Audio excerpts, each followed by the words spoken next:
Bonjour et bienvenue sur ma chaîne. On se retrouve sur cette vidéo pour vous présenter mes lectures préférées de ce printemps 2022.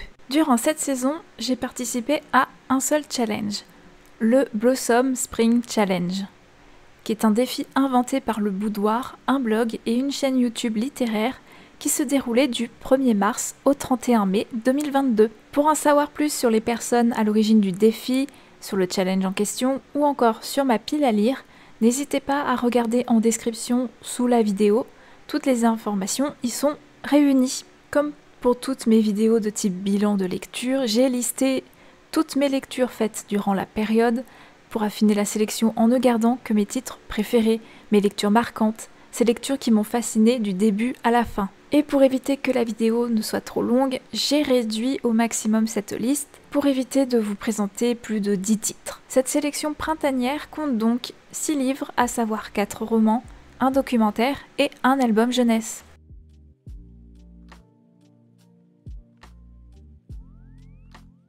La passe miroir tome 4 de Christelle Dabos aux éditions Gallimard Jeunesse. Le monde est sans dessus-dessous. L'effondrement des arches a bel et bien commencé. Une seule solution pour l'enrayer, trouver le responsable, trouver l'autre. Mais comment faire sans seulement savoir à quoi il ressemble? Ophélie et Thorne se lancent ensemble sur la piste des échos, ces étranges phénomènes qui semblent la clé de toutes les énigmes. Ils devront explorer plus en profondeur les coulisses de Babel ainsi que leur propre mémoire. Et pendant ce temps, sur Arcanter, Dieu pourrait bien obtenir le pouvoir qu'il convoite tant, de lui ou de l'autre, qui représente la plus grande menace. Après plusieurs années à lire ou relire La passe miroir, à conserver ce dernier tome dans ma bibliothèque depuis sa sortie en 2019, j'ai achevé ma relecture des 3 premiers tomes et j'ai enchaîné directement avec celui-ci. L'histoire du 4e tome est achevée, la saga est donc terminée. L'autrice a fait des choix audacieux et intéressants qui feront longtemps parler d'eux.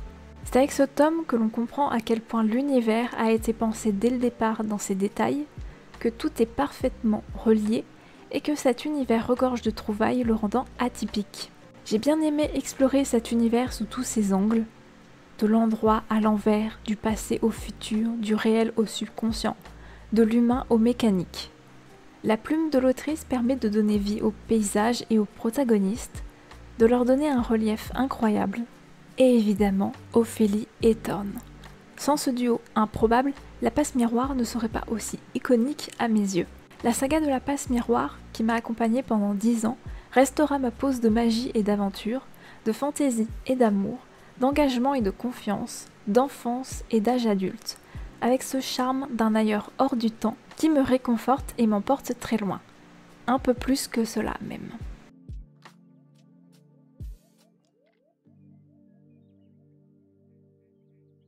« 100 grands livres pour les petits » de Raphaël Bott et Sophie van der Linden.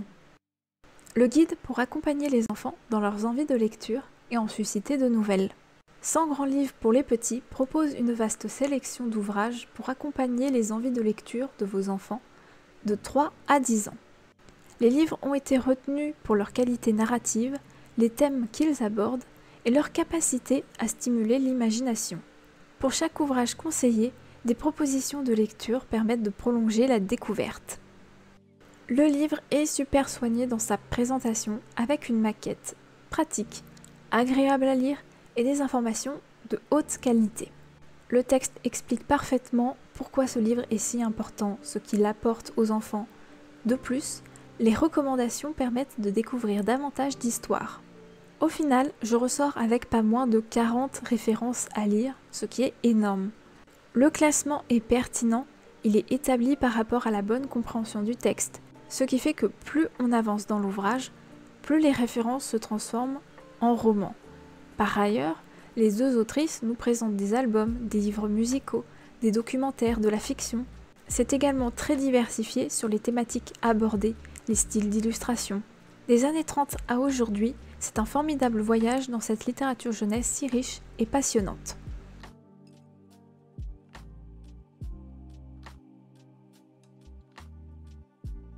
Blackwater, tome 1 et 2 de Michael McDowell aux éditions Monsieur Toussaint l'ouverture. Alors que les flots sombres et menaçants de la rivière submergent Jean Perdido, une petite ville du sud de l'Alabama, les Caskie, une riche famille de propriétaires, doivent faire face aux innombrables dégâts provoqués par la crue. Le clan s'apprête à se relever. Mais c'est sans compter l'apparition, aussi soudaine que mystérieuse, d'Elinor Damert, jeune femme séduisante au passé trouble, dont le seul dessein semble être de s'immiscer au cœur de la famille Caskie. J'ai découvert par hasard ce titre lors d'un partenariat avec la maison d'édition ou le site Babelio, avec leur masse critique notamment. J'ai eu l'opportunité de découvrir les 2 premiers tomes de cette saga.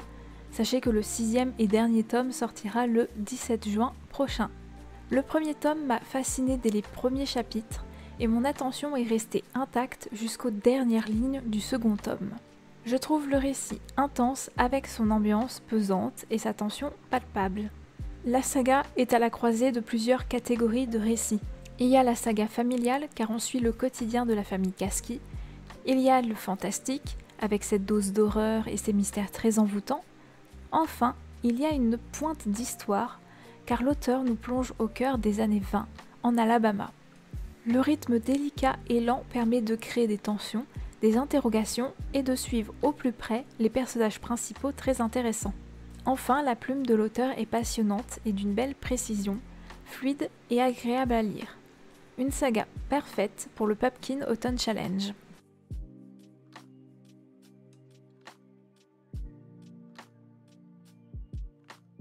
Le truc de Lénia Major et Caroline Piochon.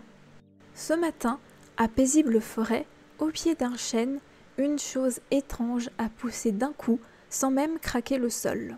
Tous les animaux intrigués contemplent le truc. Hulotte, renard, blaireau, taupe, tout le monde a son hypothèse. C'est un casse-noisette, non, un champignon bizarre. Et pourquoi pas un grattoir? Les animaux de la forêt parviendront-ils à percer les secrets du truc? Un très chouette album jeunesse qui m'a rappelé les bons moments passés avec un autre album intitulé Le Machin. J'aime énormément le fait que chaque animal y va de son commentaire pour déterminer ce qu'est le truc, lui donner un sens, une utilité. Cela donne des situations très amusantes et décalées, car nous, grâce aux illustrations, nous savons d'emblée ce qu'est le truc, et le voir être détourné de la sorte est assez drôle. L'album est pétillant dans son texte, qui est soigné avec de bonnes réparties, un vrai régal à lire à haute voix. De plus, les illustrations sont colorées et très expressives. J'aime énormément le rendu dans les poses et les expressions des personnages qui ont ce côté cartoon parfait pour accompagner le texte. Je suis également méga contente d'avoir eu la possibilité de le lire grâce à Babelio et à la maison d'édition Gauthier-Langros. Je prendrai un grand plaisir à le relire et pour ne rien gâcher, l'objet est super chouette. Couverture cartonnée, un texte bien incorporé aux illustrations. De plus, le texte a une jolie police d'écriture.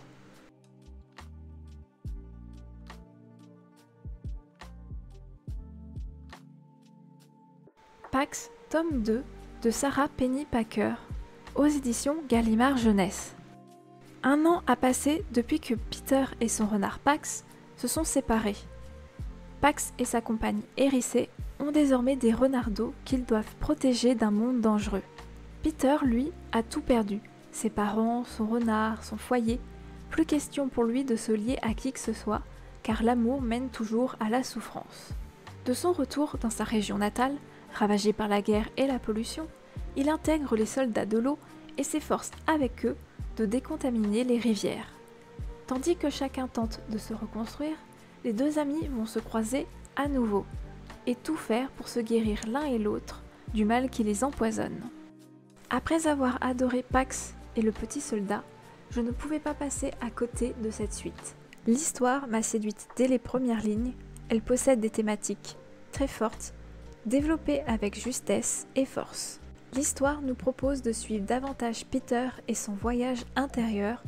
On retrouve un garçon en proie à la mélancolie, à la colère, à la tristesse.